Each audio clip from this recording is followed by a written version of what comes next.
بنگلہ دیش نے پاکستان کے خلاف تاریخ رقم کر دی، دوسرا ٹیسٹ بھی جیت لیا۔ بنگلہ دیش کے خلاف سیریز میں وائٹ واش کے بعد قومی ٹیم ورلڈ ٹیسٹ چیمپئن شپ کے فائنل کی دوڑ سے باہر۔ تاجروں پر لگایا جانے والا ٹیکس کسی صورت واپس نہیں ہوگا، وفاقی وزیر خزانہ نے دو ٹوک بتا دیا۔ مہنگائی کی شرح میں کمی کے بعد پالیسی ریٹ اور شرح سود میں بھی اسی حساب سے کمی کا اندیا۔ مہنگائی کا بوجھ آہستہ آہستہ کم ہو رہا ہے۔ اگست میں مہنگائی کی شرح کم ہو کر 9.5% پر آ گئی۔ اخراجات کم کرنے کی کوشش کو تیز کرنا ہوگا، وزیر اعظم کا کابینہ اجلاس سے خطاب۔ قومی اسمبلی میں سپریم کورٹ میں ججز کی تعداد میں اضافے سے متعلق بل مؤخر۔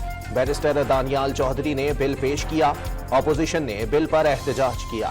نور عالم خان نے دستور ترمیمی بل 2024 قومی اسمبلی میں پیش کر دیا۔ ترمیمی بل کے تحت 9 ججز سوموٹو لینے یا نہ لینے کا فیصلہ کریں گے۔ نائب وزیر اعظم اسحاق ڈار کا امریکی سفیر ڈونلڈ بلوم سے دو طرفہ تعلقات، معاشی شعبوں میں تعاون، انسداد دہشت گردی اور علاقائی تعاون پر تبادلہ خیال۔ کسی کی منت اور ترلے کی ضرورت نہیں، 9 مئی کی فوٹیج منظر عام پر لائی جائے، دودھ کا دودھ اور پانی کا پانی ہو جائے گا، عمر ایوب کا مطالبہ۔ ایف بی آر کو پرچون فروشوں کو ٹیکس نیٹ میں لانے کے لیے مشکلات کا سامنا، تاجر دوست اسکیم کے لیے تاجروں سے متبادل تجاویز طلب کر لی، آج مذاکرات ہوں گے۔ ایم کیو ایم پاکستان کا وفد آج وزیر اعظم شہباز شریف سے ملاقات کرے گا۔ آئینی ترمیم، کراچی، حیدرآباد سمیت سندھ کے دیگر شہر کے لیے ڈیولپمنٹ فنڈز پر بات ہوگی، ذرائع کا دعویٰ۔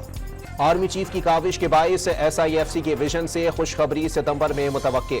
سپہ سالار نے آرمی چیف نے اپنے ہی ادارے میں انصاف پر مبنی فیصلے کیے، سینیٹر فیصل وابڈا کا ٹویٹ۔ اسلام آباد میں پولیس نے پی ڈبلیو ڈی کے احتجاجی مظاہرین کو منتشر کر دیا، مظاہرین پر آنسو گیس کا استعمال، متعدد گرفتار۔ لاہور میں تیفی بٹ کے بہنوئی جاوید بٹ کی نماز جنازہ ادا کر دی گئی، مقتول کو گزشتہ روز کینال روڈ پر گولیاں ماری گئیں، اور جھلمکسی کے نواحی علاقوں میں سیلابی صورتحال برقرار، مکین محصور ہو گئے، طبی سہولیات نہ ہونے سے مختلف وبائی امراض پھوٹ پڑے۔